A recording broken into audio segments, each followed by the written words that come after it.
श्रियकान्ताय कल्याणनिधये निधयेतिनाम् श्रीवेङ्कटनिवासाय श्रीनिवासाय मङ्गलम्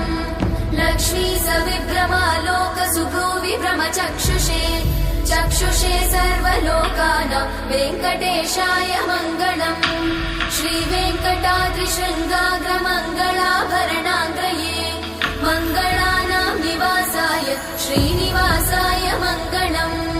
सर्वावयव सौन्दर्य सम्पदा सर्वचेतसां सदा सम्मोहनायास्तु वेङ्कटेशाय मङ्गलम् नित्याय निरवध्याय सत्यानन्दचिदात्मने सर्वान्तरात्मने श्रीमद् वेङ्कटेशाय मङ्गलम् स्वतः सर्वविदे सर्वशक्तये सर्वशेषिने सुलभाय सुशीलाय वेङ्कटेशाय मङ्गलम्